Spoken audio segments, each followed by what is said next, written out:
Hello guys, welcome back to my channel capture life with Soni Rani. कैसे हैं आप लोग? आई होप आप लोग बहुत ही अच्छे होंगे और मेरी इस वीडियो का इंतज़ार कर रहे होंगे, क्योंकि जो अपडेट 23.7 इस बार आया है पोषण ट्रैकर में, इसमें बहुत सारे चेंजेस किए गए हैं, जिसमें कुल मिलाकर 9 बदलाव किए गए हैं।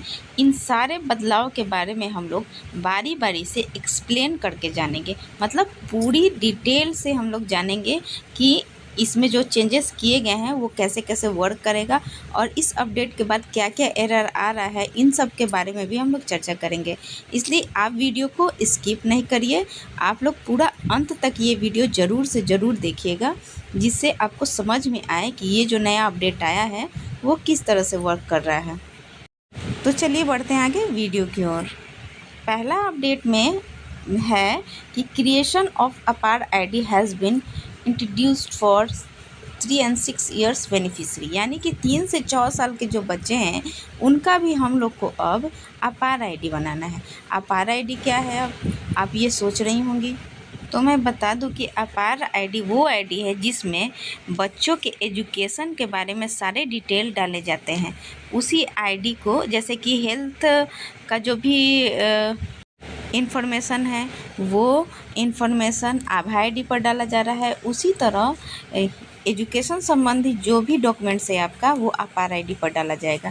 तो अपार आईडी बच्चों का 3 साल से लेकर 6 साल तक के बच्चों का हम लोग को बनाना है पोषण ट्रैकर में। तो वो कैसे बनेगा, तो जैसे हम लोग आभा आईडी बनाने के लिए क्लिक कर रहे थे 3 डॉट पर, यहाँ आप लोग देखिए आभा आईडी के ठीक नीचे अपार आईडी का ऑप्शन आ रहा है, लेकिन ये ऑप्शन अभी खुल नहीं रहा है, इसलिए आपको चिंता करने की कोई ज़रूरत नहीं है। जब अपार आईडी बनने लगेगा तो मैं आपको कैसे बनाना है इसी चैनल पर बताऊंगी। चलिए बढ़ते हैं आगे। SNP option is future has been provided for the beneficiary. SNP option का मतलब है कि जो हम लोग THR देते हैं सप्लीमेंट्री, और अगर बेनिफिशरी उसको नहीं लेना चाहता है तो उसके लिए ये SNP ऑप्शन दे दिया गया है। यहाँ पे हम लोग देखेंगे SNP ऑप्शन, हम लोग को ये 3 डॉट पर हम लोग क्लिक करते हैं। हाँ, आपको THR SCM का विकल्प दिखता है, उस पर हम लोग क्लिक करेंगे तो यहाँ पे आप लोग देख सकते हैं इसमें पूछ रहा है कि बेनिफिशरी को क्या THR दिया जा रहा है या नहीं दिया जा रहा है। अगर हाँ तो हाँ पे क्लिक करेंगे, अगर नहीं तो नहीं पर क्लिक कर देंगे हम लोग यहाँ पे।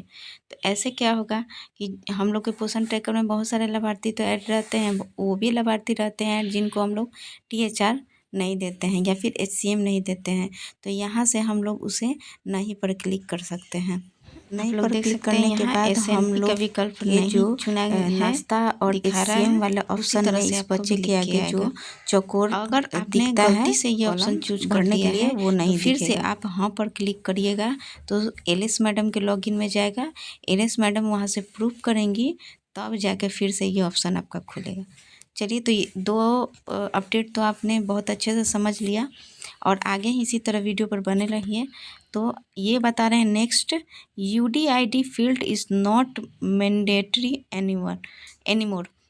इसका मतलब ये है कि जब हम लोग बच्चे का नाम रजिस्ट्रेशन करते थे तो वहाँ एक नीचे लिखा हुआ आता था क्या बच्चा दिव्यांग है, उसका UDID नंबर डालिए।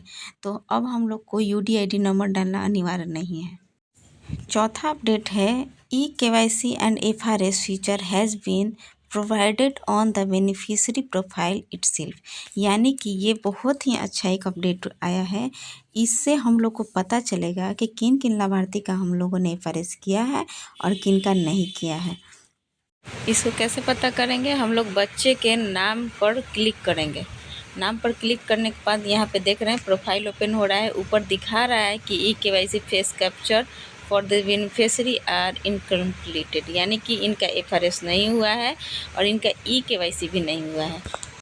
तो आप समझ जाइएगा कि इसका eKYC नहीं हुआ है, हम लोग को eKYC करना है, ठीक है। आगे हम लोग देख रहे हैं एक बच्चे का जिनका eKYC डन है, उनका प्रोफाइल ओपन करके यहाँ पे आप लोग देखिए इनका दिखा रहा है कि eKYC डन है। ऐसे हम लोग पता कर पाएंगे कि किनका किनका KYC हुआ है, किनका किनका नहीं हुआ है। चलिए बढ़ते हैं आगे अपडेट की ओर।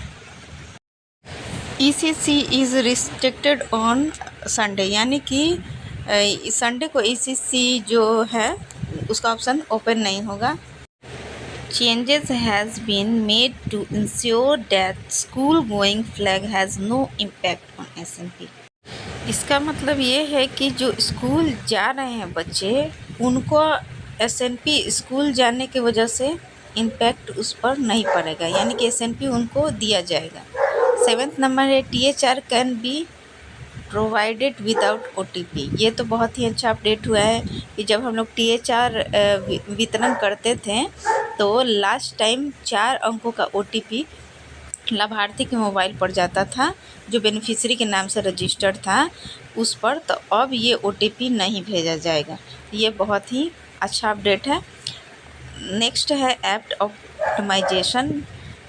9 है मिरर बग फिक्सेस, यानी कि छोटे मोटे जो भी प्रॉब्लम्स हैं उसे ठीक किया गया है।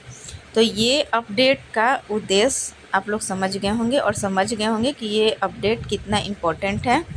और हाँ, बहुत लोगों का कमेंट आ रहा है कि फ़ोटो नहीं ले रहा है। ऐसा कुछ भी नहीं है, फ़ोटो ले रहा है, फ़ोटो मैच हो रहा है आधार से। आप लोग अपना पोजीशन ट्रैकर अपडेट कर लीजिए। अपडेट करने के बाद आप लोग KYC करने के बाद फ़ोटो कैप्चर कीजिए, उसके बाद THR कीजिए। तो आपको ये सब समझ में आ गया होगा। तो आज के लिए इतना ही, मिलते हैं आपसे नेक्स्ट वीडियो में नेक्स्ट टॉपिक के साथ। आपको ये वीडियो कैसी लगी कमेंट करके ज़रूर बताइएगा, और मेरे चैनल पर नए हैं तो सब्सक्राइब ज़रूर करके जाइएगा, अन्य सेविकाओं के साथ शेयर ज़रूर कर दीजिएगा।